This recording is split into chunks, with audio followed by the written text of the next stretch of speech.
भारतीय सीमा पर 78 बांग्लादेशी मछुआरे पकड़े गए हैं। इस वक्त की बड़ी खबर है ये, जहां पर बांग्लादेशी नाव पर सवार 78 मछुआरे भारतीय सीमा में पकड़े गए हैं। ओडिशा में ये मामला दर्ज किया गया है। भारतीय कोस्ट गार्ड ने 2 बांग्लादेशी फिशिंग बोट्स को पकड़ा है। ये काफी बड़े बोट्स थे और इसमें तकरीबन 78 मछुआरे भी शामिल थे। कितना उछालोगे इस अर्ज़ वतन का नाम। पूरी दुनिया हमें देखकर थू थू कर रही है, पूरी दुनिया हमें देखकर हंस रही है और हम हैं कि हमें अपने कपड़े उतारने से अब तक फुर्सत नहीं मिल पाई। ये हमारे लिए लम्हा फिक्रिया है कि हमारी क्यों आवाम वहाँ जाती है। हम हर कोई किसी को भी चेक करें कि आप हिंदुस्तान जाना चाहोगे, वो कहेगा बस किसी को पता ना लगे मैंने तो पहुँचा दे। जो 2 जहाज पकड़े गए हैं उसमें एक FV लैला 2 है और दूसरा FV मेघना 5। ये दोनों ही बांग्लादेश में रजिस्टर्ड हैं और लैला 2 में 41 और मेघना 5 में 37 मछुआरे मौजूद थे। बंगाली जो है बांग्लादेश के भूखे मरने के पे है, पाकिस्तान भीख मांगता है। देश तो तुमने तोड़ के बना लिया, हालत क्या कर दी 24 को। हमने इनको सोने की चिड़िया के एक अंग दिए, इन लोगों ने भिखारी बना दिया उसको। उन्होंने क्या हशर किया था। हमारी आर्मी का बाहर निकल नहीं सकती थी, सड़कों पे नहीं निकल सकती थी।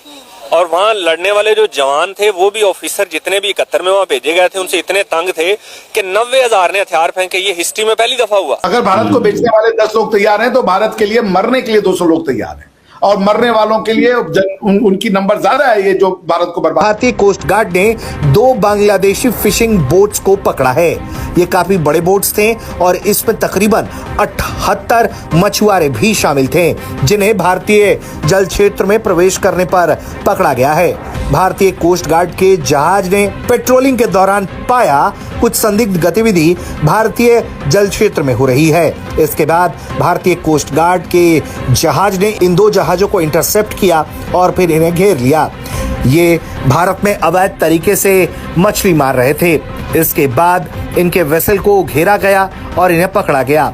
जो 2 जहाज पकड़े गए हैं उसमें एक FV लैला 2 है और दूसरा FV मेघना 5। ये दोनों ही बांग्लादेश में रजिस्टर्ड हैं और लैला 2 में 41 और मेघना 5 में 37 मछुआरे मौजूद थे। इन दोनों ही जहाज को अपनी गिरफ्त में लेकर जांच पड़ताल की गई और इसके बाद इन लोगों पर भारतीय क्षेत्र में घुसपैठ करने की धाराओं में मुकदमा दर्ज किया गया है। ये हमारे लिए लम्हा फिक्रिया है कि हमारी क्यों आवाम वहाँ जाती है, हमारे एक्टर वहाँ पे क्यों जाते हैं, हमारे खिलाड़ी उधर क्यों जाते हैं। हर कोई किसी को भी चेक करें कि आप हिंदुस्तान जाना चाहोगे, वो कहेगा बस किसी को पता ना लगे मैंने तो पहुँचा दे। किसी को पता ना लगे बस मैंने तो पहुँचा दे। हर कोई हिंदुस्तान जाना चाहता है। हर कोई हिंदुस्तान जाना। देखिए जितने भी एक्टर गए यहाँ से, जितने भी सेलिब्रिटी गई है, तो वो छुप के गई हैं।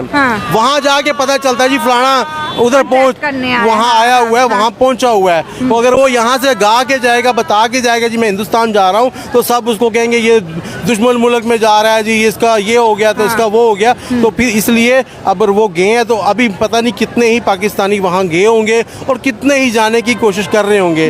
हमारे बॉर्डर एरिया से कश्मीरी मैं इतना जानता हूँ कि बहुत से लोग हिंदुस्तान रोज़ाना जाते हैं, हिंदुस्तान से रोज़ाना वापस भी आते हैं। कोई हफ्ते बाद वापस आता है, वहाँ कारोबार करते हैं, बिजनेस करते हैं। बहुत से रास्ते इनके पास हैं। अब वो बेचारा हिंदुस्तान कितने बॉर्डर को कवर करे। आज 4 लोग पकड़े गए, कल हो सकता है 4,000 लोग पकड़े जाएं और 2 महीने बाद शायद 4 लाख लोग पकड़े जाएं। भाई आवाम बहुत तंग है, यकीन करें जहां से उनको कुछ मिलेगा उन्होंने उधर जाना है। तो इंडिया सबसे नज़दीक है। मैंने पहले भी कहा था ये कौम जब बहुत मुश्किल आएगी तो इंडिया ही जाएगी।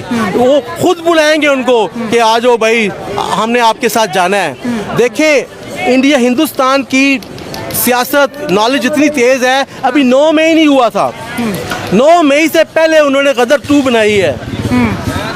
9 मई से पहले गदर 2 बनाई है और उन्होंने कहा है कि तुम क्या कहते हो। अब आज भी अगर लोगों से पूछे तो आधे से ज़्यादा पाकिस्तानी कहेंगे कि हमने गलती की थी और हमने इंडिया के साथ जाना है। ठीक है। अगर भारत को बेचने वाले 10 लोग तैयार हैं तो भारत के लिए मरने के लिए 200 लोग तैयार हैं, और मरने वालों के लिए उनकी नंबर ज्यादा है। ये जो भारत को बर्बाद करना चाहते हैं। आप भी तो भारत की इंडिया मैटर्स ही लिखा है ना अपने चैनल का नाम, आप लिख सकते थे money matters with Rohit Sharma. नहीं लिखा आपने, क्योंकि भारत आपके दिल में है ना। जॉर्ज सोरास आपको देगा कि रोहित बाबू ये लो पैसा और जाके जरा भारत के अगेंस्ट में लो, मैं जानता हूं आप उस पैसे को लात मार देंगे।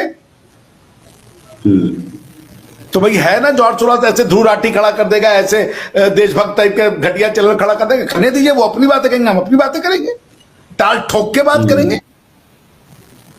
बिल्कुल। भारत की आइडियोलॉजी समय टेस्टेड है। भारत किसी जॉर्ज सोरोस की पैसे का मोहताज नहीं है, किसी खरीदी हुई विचारधारा पे नहीं बना है भारत। हजारों साल के संस्कार इस मिट्टी में गड़े हुए हैं।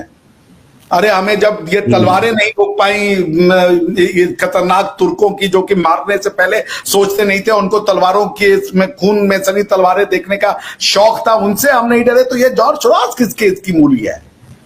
कितना पैसा लगा? 1 बिलियन, 2 बिलियन, 3 बिलियन। बहुत बढ़िया, बिल्कुल सही बात है। अगर 100 भारतीय अपने आप को बेचने के लिए तैयार है तो 200 भारतीय बिना पैसे के लिए भारत के लिए लड़ने को तैयार है। अभिषेक मिश्रा उनमें से एक है। मुझे तो कोई पैसे नहीं मिलते, मुझे तो गालियां ही मिलती हैं। जॉर्ज सोरोस आए और गए और चले जाएंगे, ऐसे कई रिलीजन आए और चले गए। भारत है, भारत रहेगा, भारत की भूमि रहेगी, भारत का हिंदुत्व रहेगा, वेद रहेगा, पुराण रहेगा और हमारे संस्कार रहेंगे। जय श्री राइट, जय श्री राम। ये केतन बोल रहे हैं आज सारे चांस पे म्यूट जिहाद हो रही है। हम लोगों का भी आवाज नहीं आ रही थी।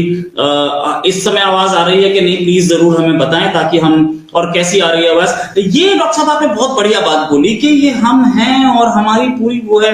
भगत सिंह, क्या जॉर्ज सोरोस के पास क्या ब्रिटिश एम्पायर से ज्यादा पैसा था? नहीं, उसको भी निकाल के बाहर फेंक दिया। क्या जॉर्ज सोरोस के पास मुगल से ज्यादा पैसा था? नहीं। अरे मुगलों के पास कहाँ पैसा था यार? मुगल भिखारी थे, हमारे पैसे में राज करते थे साले। मुगलों के पास अपना पैसा, वो भिखारी थे भाई। बाबर भिखारी बन के आया था वहां से, सरगना से। वो मिडिल, ये पूरे के पूरे उज्बेकिस्तान का कितना है भाई? उज्बेकिस्तान की जीडीपी आज के समय में क्या है? उज्बेकिस्तान की जीडीपी आज के समय में क्या है, आपको पता है कितनी है? नहीं, मुझे नहीं पता।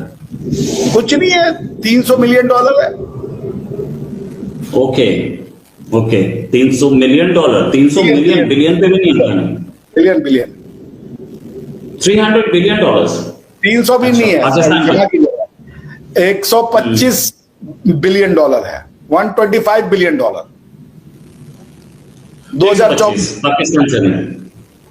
पाकिस्तान 125 बिलियन डॉलर नॉमिनल है। परचेजिंग पावर पैरिटी पे $405 बिलियन है। पीपीपी पे 67th रैंक है। क्या पैसा है इनके पास? भारत में था।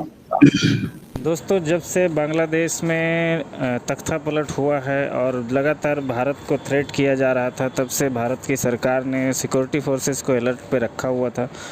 और अभी की ये खबर है कि जो बांग्लादेश है वहाँ के 78 से ज़्यादा लोग जो है वो भारतीय सीमा में मिले हैं। वो घुसपैठ करने की कोशिश कर रहे थे। वो मिलिटेंट हैं, मछुआरे हैं या बांग्लादेश की आर्मी के लोग हैं, ये तो कंफर्म नहीं है। लेकिन कुछ लोगों को जो है वो अरेस्ट किया है, पकड़ा है भारत की कोस्ट गार्ड ने। और उनकी बाकायदा न्यूज़ भी डाली है यहाँ पे ट्विटर पे इंडियन कोस्ट गार्ड ने।